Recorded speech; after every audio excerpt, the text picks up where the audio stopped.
Welcome to Do It for the Gram and Enneagram podcast with your host, certified Enneagram coach Milton Stewart, where we do it for the Enneagram, not Instagram. We make moves to improve our lives and those in our community.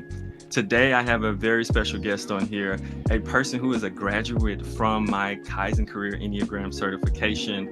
And I think one of the most amazing parts of this guest is that when you do this work long enough, you get to see people grow and you get to see people flourish and you get to see people bring out like their best traits and then honor them and live in them and live by them.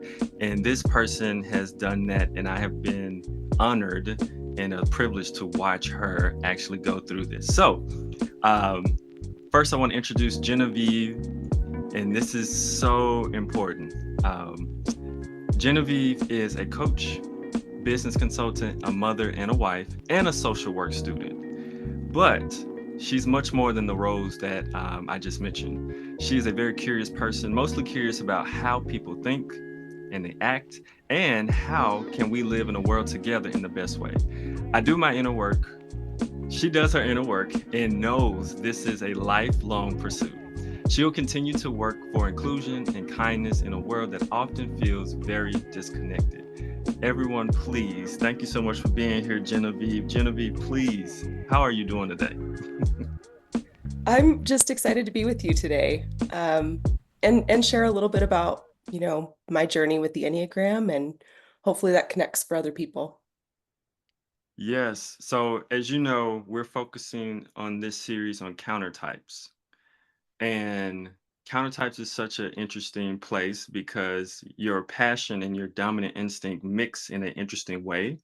So before we jump into that part, can you say what your type structure is, Genevieve, and then kind of share like how did you find the Enneagram or how did it find you?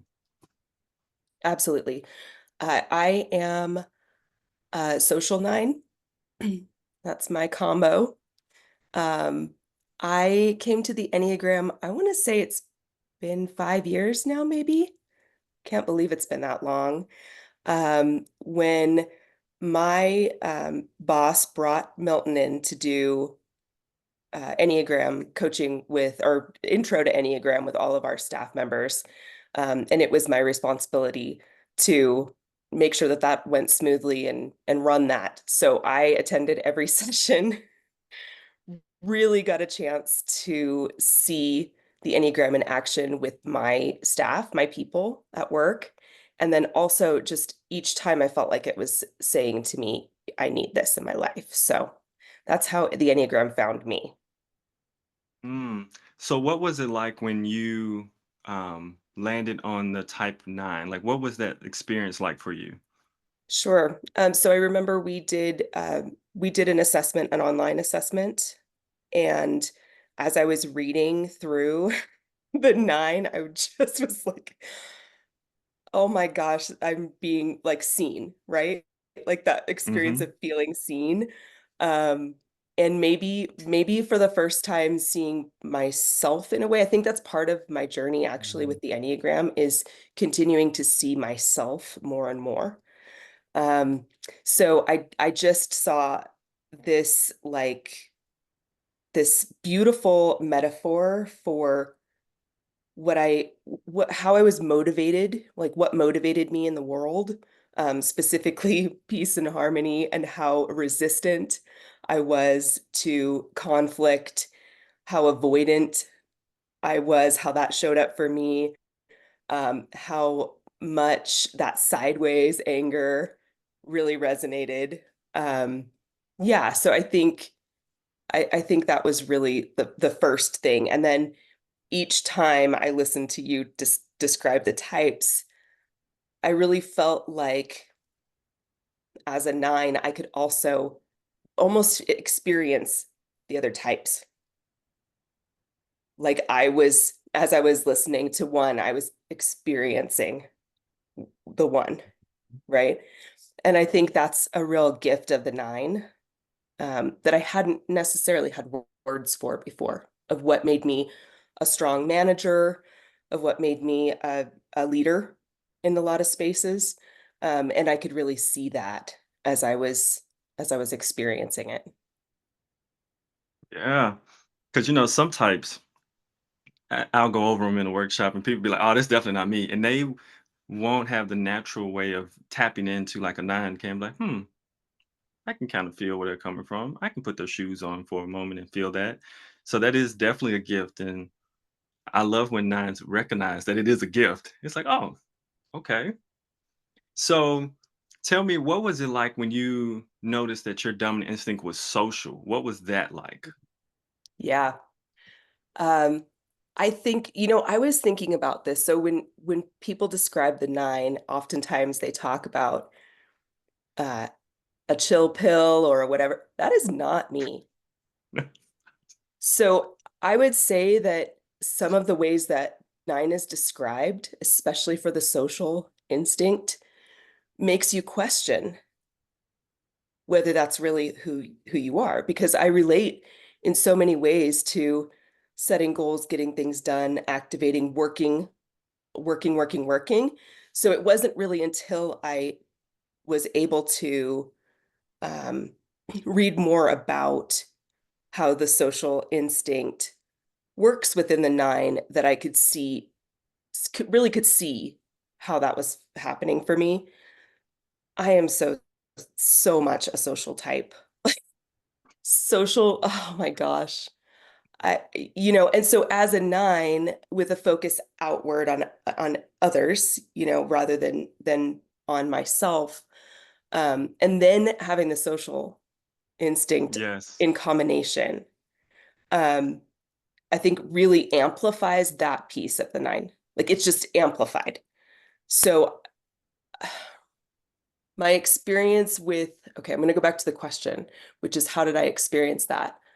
Um, I think that I really embrace that piece, that instinctual piece of myself.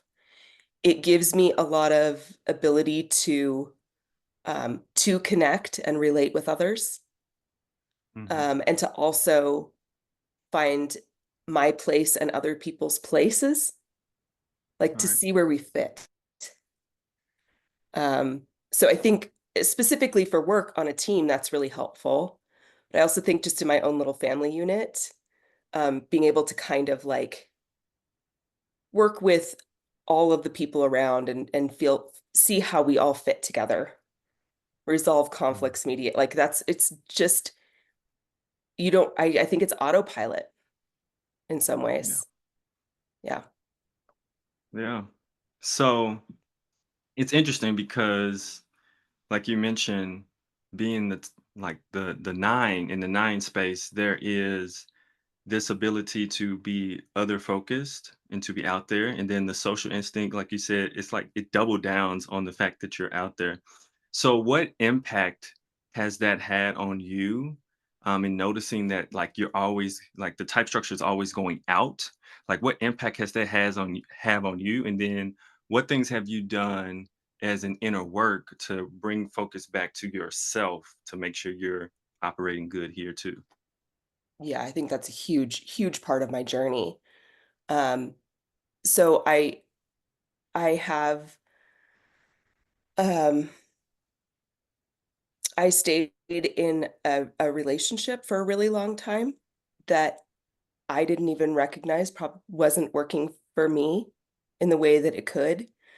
Um, so I think that impacted me because I saw the responsibility and the obligation I had to the other people around me to not let down my family, to not let down my children, to not let down, um, to make it work, just make it work, make it peaceful, make it calm. Um, and and then also I did that. I've done that at work all of my life. I've done that in my family all of my life. How do I just make this work? Whatever that is. My mom struggles with some depression and anxiety, and as a kid, that really impacted me. I think that's really where I sort of my temperament's already what it Mhm. is, but that experience of making myself smaller because I wanted to minimize the impact that happened. So it's just from a very young age, I think I just fell into this pattern of Right. everybody else is more important. Other people know better. than I do. And what's interesting is as I've started to do my work and unravel some of that impact, um, I left that relationship and got remarried, looking for what really makes me happy, joyous, um, in a relationship that I really love.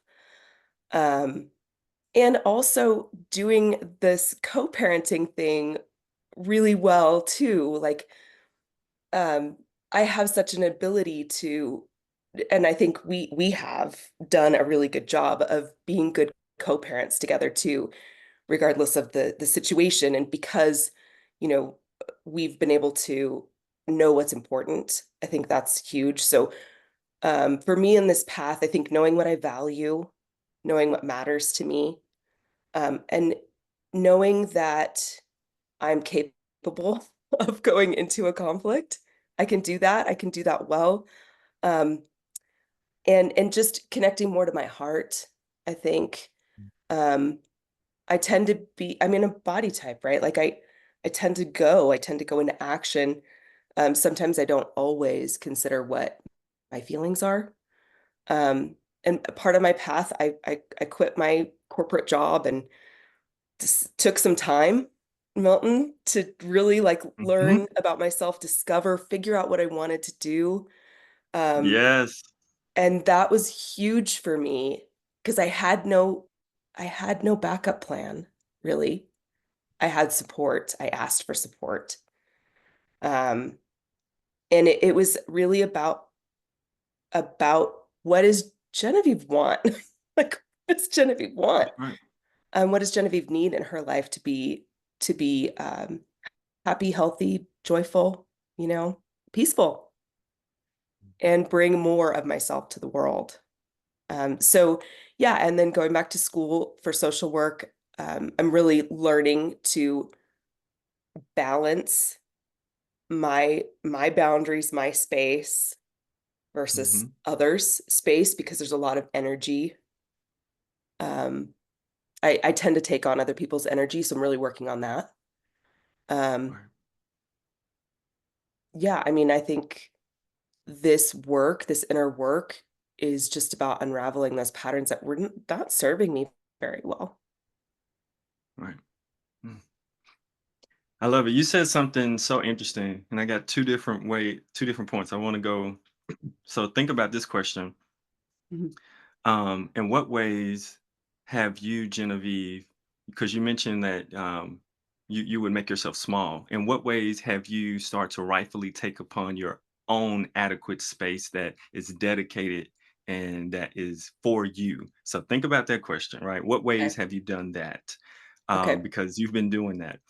The other part I want to point out for listeners that you kind of mentioned is that one of these differences between the counter type nine or the social nine is that the social nine can sometimes look like a three when they're amongst the group and amongst people. So they have this leadership quality to them. So many times when people just think of generic nines, in their minds, they don't think, oh, a nine. No, social nines, they can be in front, leading, figuring out where people need to go, but it's all for the team or the group or the unit or the family, and they have to be careful. And something that I love that you talked about your inner work is the point that um, there is sometimes with social nines, because they're, even though they're part of so many groups and they're doing so many different things, if they don't fully show up, then they're there but they're not there, and so they disconnect from their heart. And so even though they're like always a part of groups, they're sad because they're actually not really a part of the group because they didn't fully show up.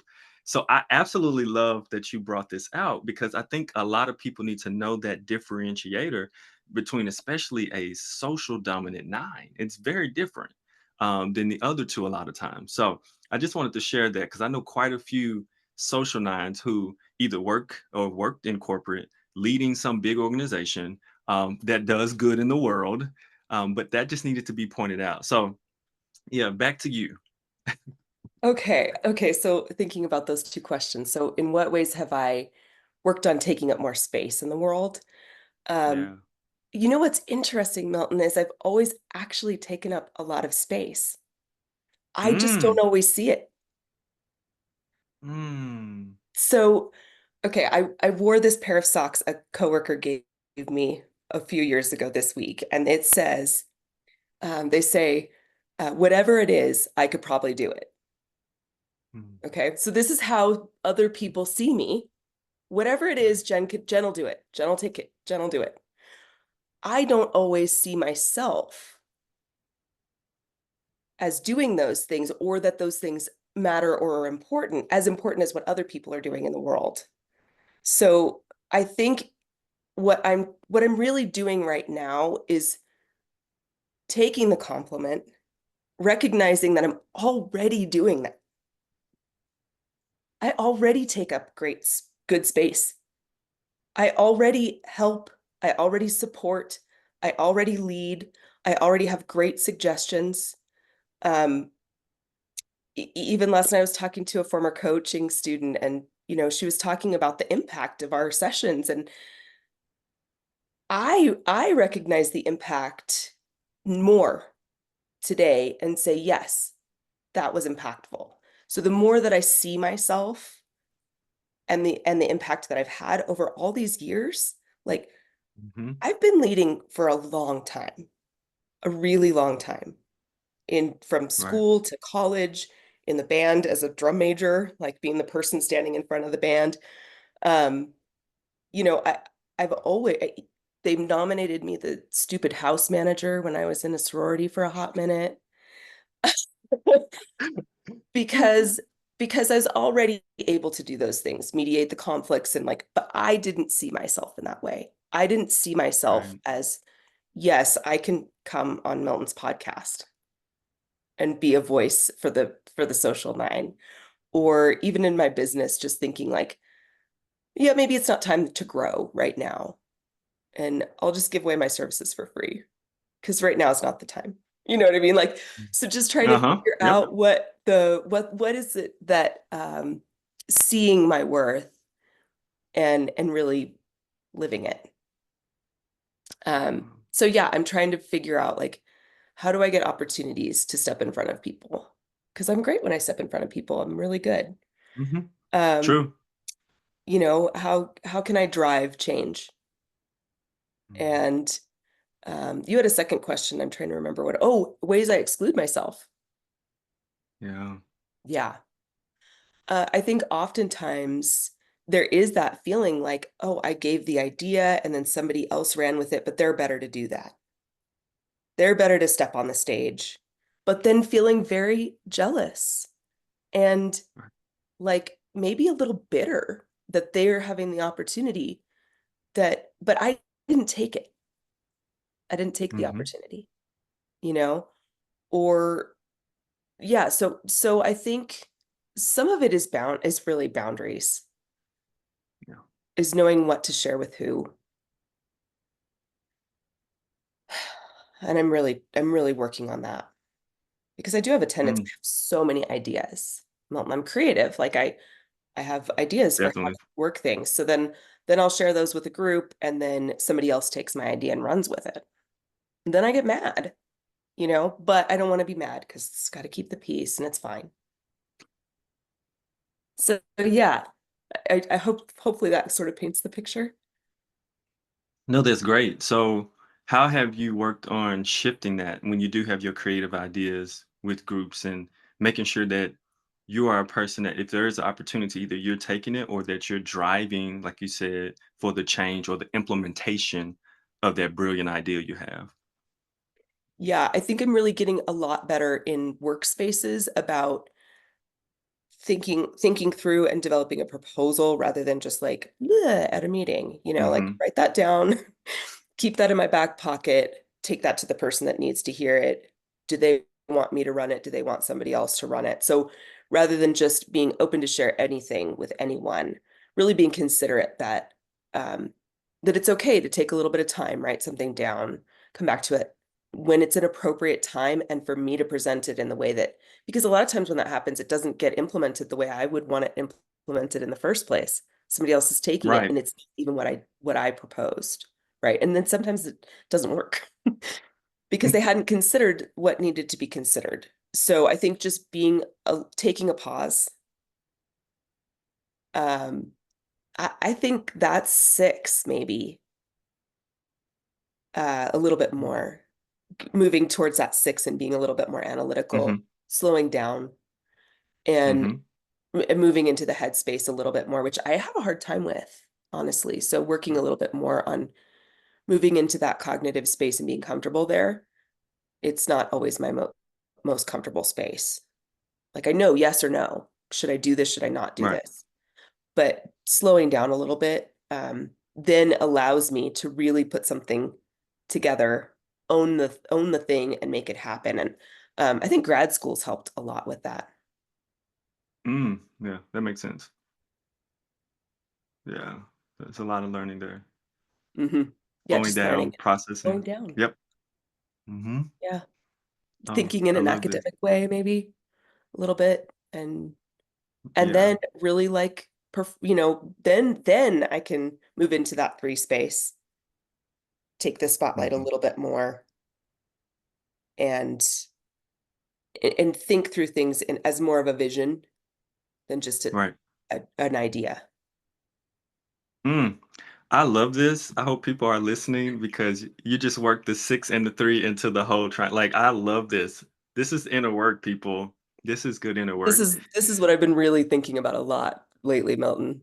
How do I use those arrows Yeah. They're consciously? powerful. Very powerful. So I have a thinking along the lines of practical. Yeah. So as we know, as a person with a social dominant instinct, when you get in social situations, it's easy to become unconscious and just start moving, operating, and doing. What are some things as a social dominant nine that you have started to do in social situations that help you to balance that instinct and use it in a healthy way? Okay. Uh, so I one thing is being more of a mindful listener. Because there's a real tendency as a social, especially a social 9, but social type in general, getting into whatever the conversation is and trying to like align with whoever it is. So like you're talking to one Hmm. person, they're gossiping about somebody. Gossip is a huge, Right. huge thing for social 9, especially. And you want to be part of everything. You want to belong, right? So as a social, like I want to belong to this group and I want to belong to this group. So how do I like make myself part of that? Well, I'm going to get in on their talk, their gossip, their whatever that is.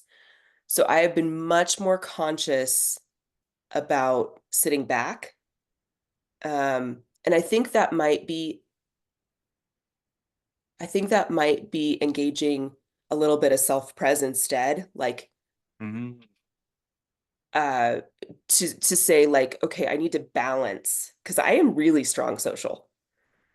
So, so trying to balance a little bit and maybe even engage my repressed, which is sexual, like engage a little bit with that to be more mindfully active listening, reflective listening, and not put me into the thing. Right. Mm. I think has been really helpful. And then taking that a step further, telling people I'm finding that there's a lot of gossip happening here, and I don't really want to engage in that. So that's maybe more that sexual piece where it's like, no, I'm not doing that. I hear that you are have gripes and whatever, but that's actually helped me a little bit more to find my place, especially out in social work spaces. And, everybody's there for the clients. We're there to help people.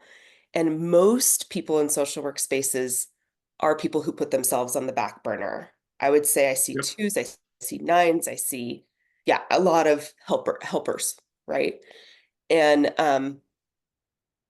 so just knowing that I don't have to engage in those things to be part of the group, and actually it helps everyone else when I say, hey, I'm not going to do that.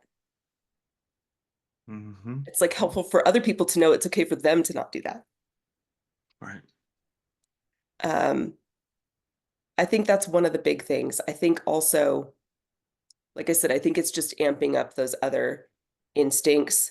relaxing that social instinct a little bit to say I need to take care of myself in this space, or I can make a good one-on-one relationship with someone that's more meaningful rather than relationships with everybody. Right.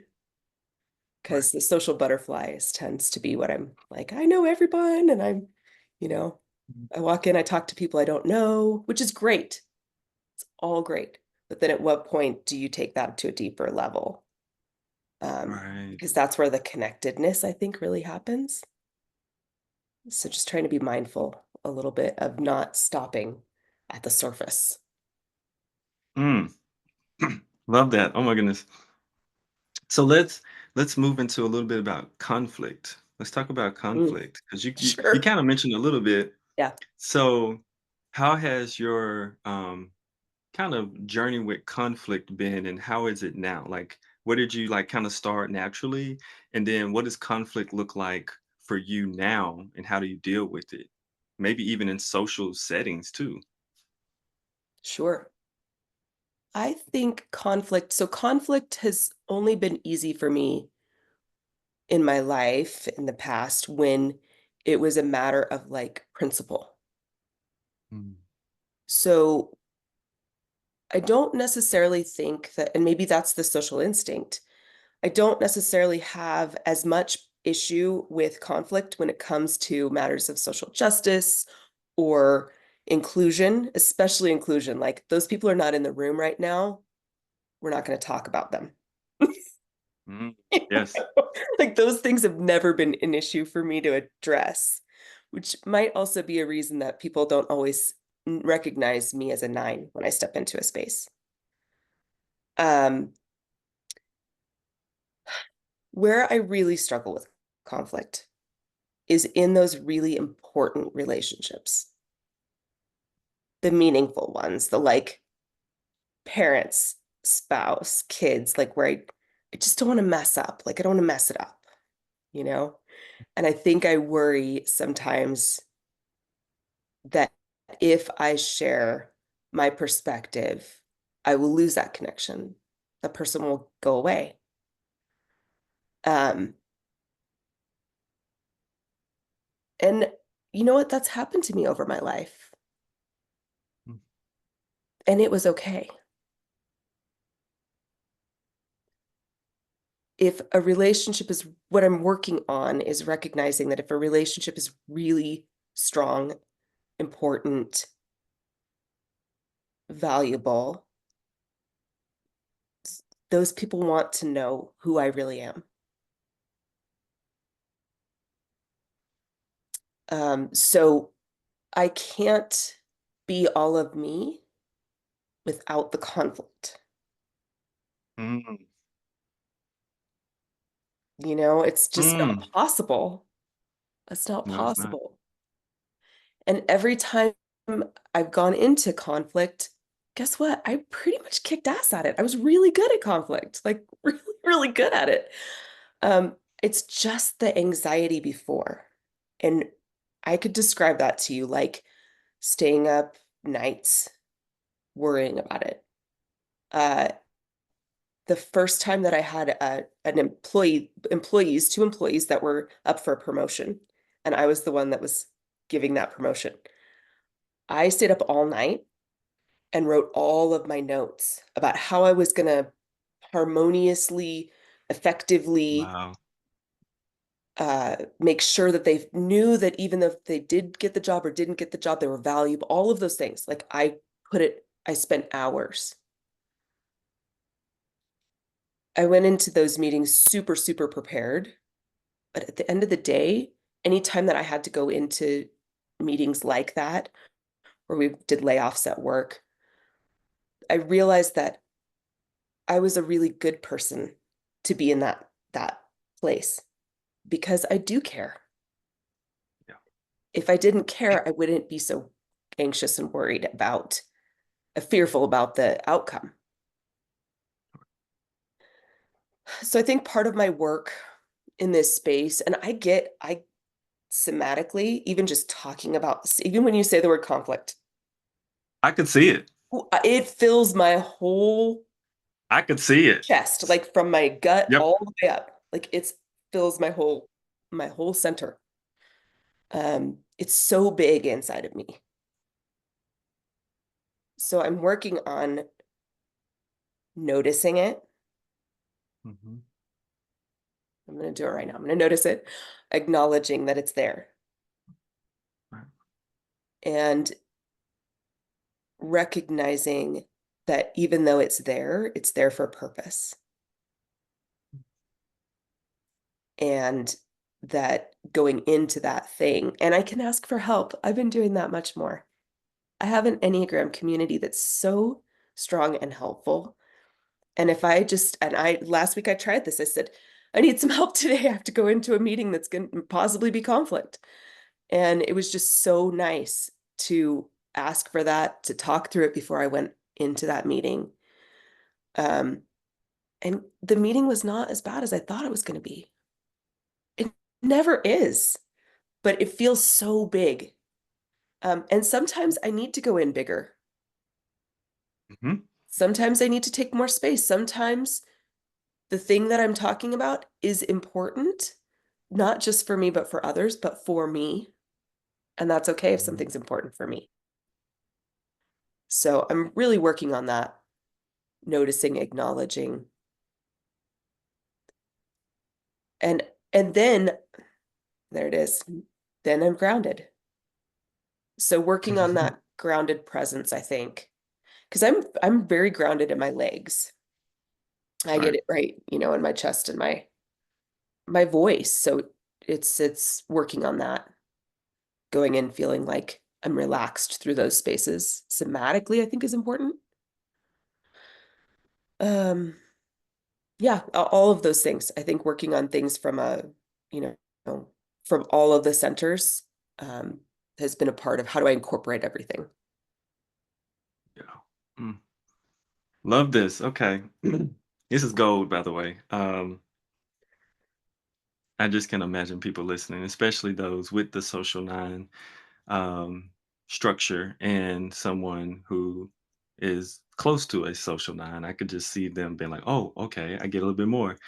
So I have two more questions. My one question is, you mentioned the importance of inclusion. You mentioned how driving for change is important to you.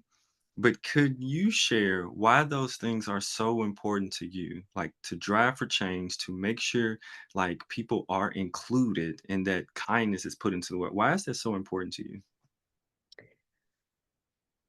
Well, one thing is just the people that I come from. So my mom was a special ed teacher. My dad was a band director most of my growing up. Um, they modeled service to others in a really big way. Um, they did more than their job required of them, is what I would say. And part of that was like nobody at the high school couldn't be in the band. My parents would figure out how to make sure they were in the band. So, we would make these phone calls before band camp started, before school started, to make sure everybody could be there because we had practice. And we get all kinds of things. I can't be there because I have to babysit my younger siblings. Bring them, my mom will watch them. Mm. Come to practice. Um, I think some of my dad's students called him every week and he talked to them after hours.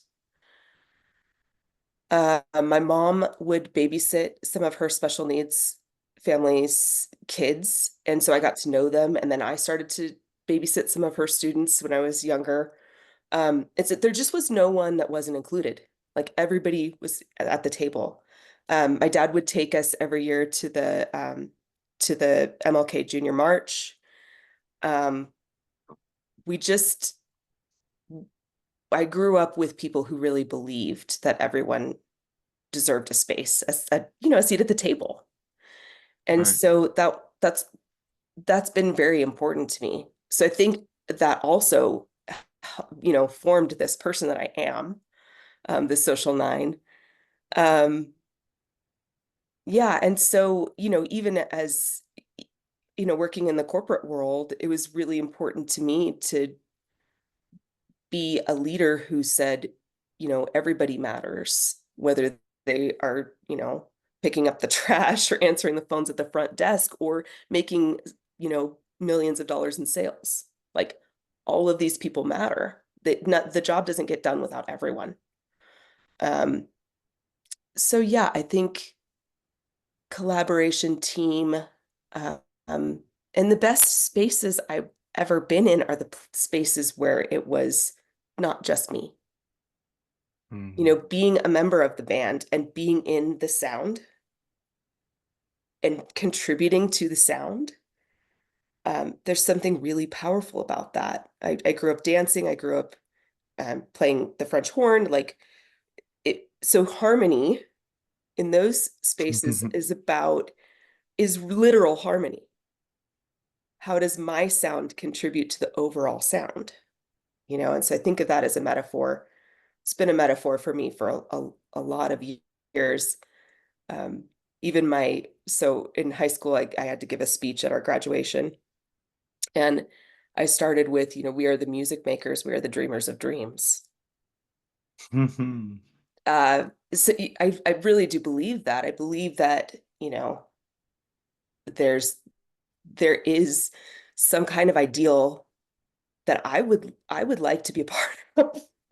It might not Right. exist today, but we get glimpses of it. It does Mhm. exist, you know?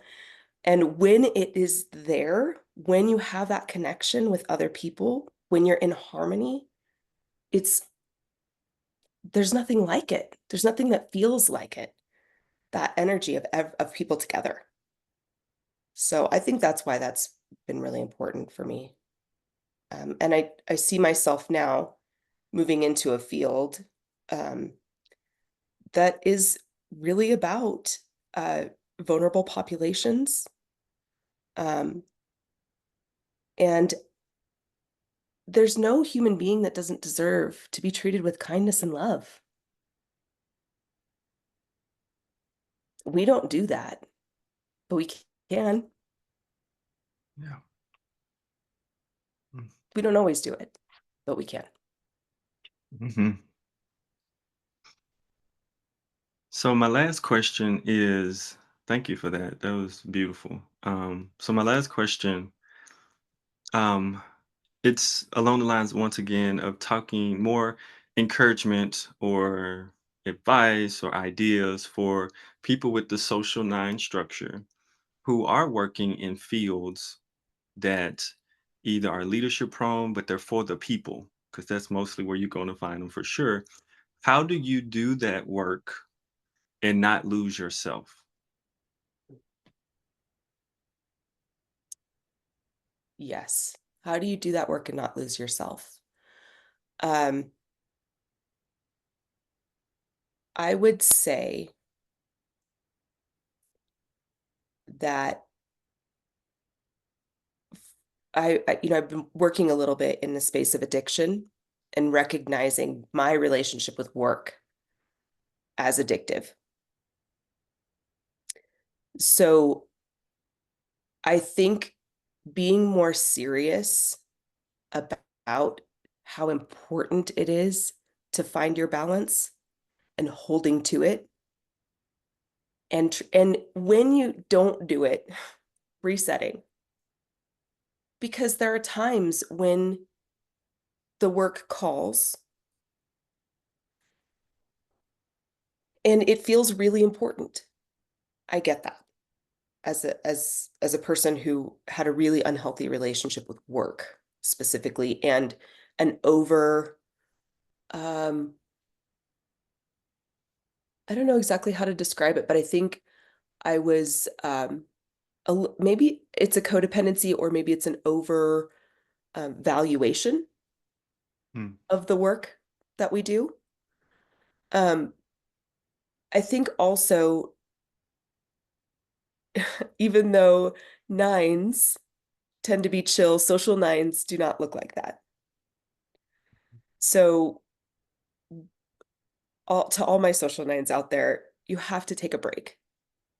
You have to give yourself permission for some things. And I think if if I was going to say anything, like give yourself permission to take a break. And in that break, take some time to think about what it is that you want. What's important to you, not other people. And take a little bit of inventory and stock of all of the things you are already doing. Because it's probably more than a lot of other people are doing. But you don't see it that way, and so you just keep putting out, right? So I think it's a lot about the pause, having built-in breaks, and specifically built-in breaks to do things for yourself, to think about yourself, which is so counter. Like it is not comfortable. So get uncomfortable. Like get uncomfortable because it's not going to be fun. And then also, if you don't have a practice of meditation, breathing, mindfulness, find some way to start that. My journey through mindfulness, like I couldn't even take a mindful walk when I started. I was just so busy all the time. Milton, you probably remember that. You're like, you need Mm-hmm. to take a walk. Uh-huh. Mm-hmm. Now I can really meditate. I can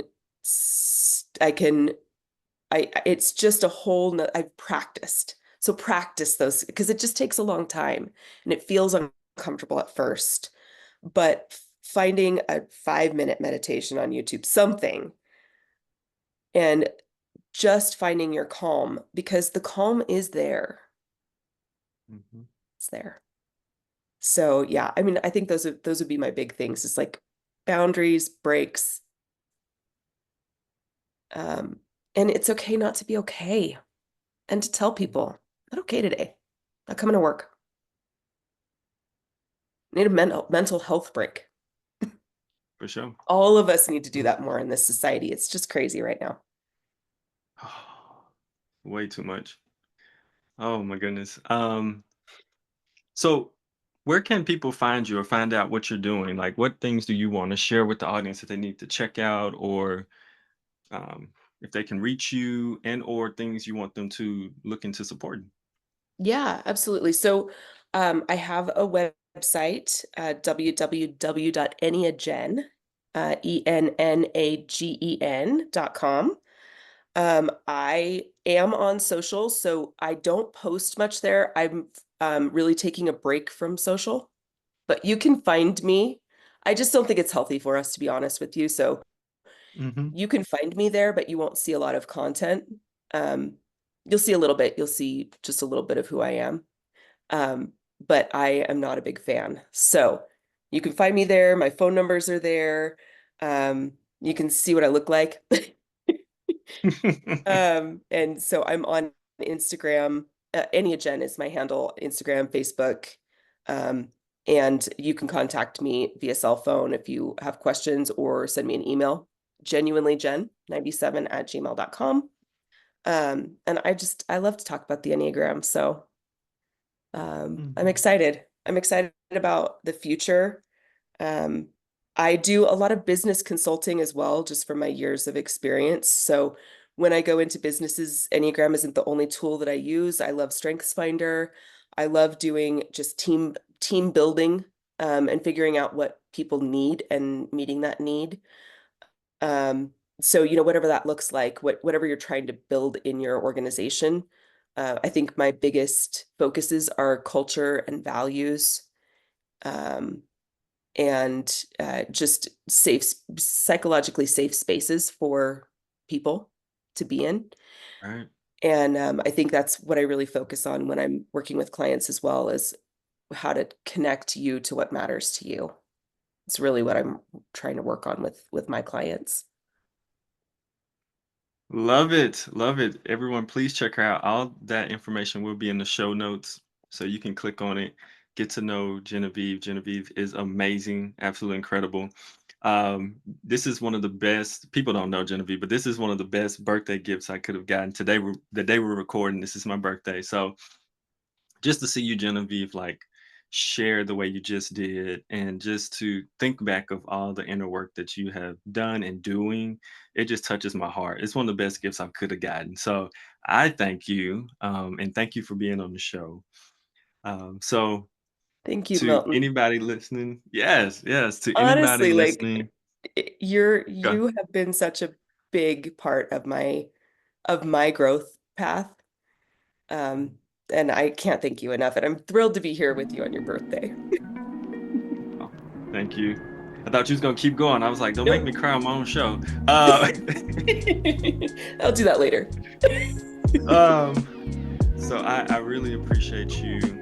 For those listening, thank you for listening. Remember, take a deep breath if things are going on, feeling tense, the ego's flaring up. Take a deep breath and do it for the gram, the Enneagram, of course. And we'll see you in the next episode. Bye bye.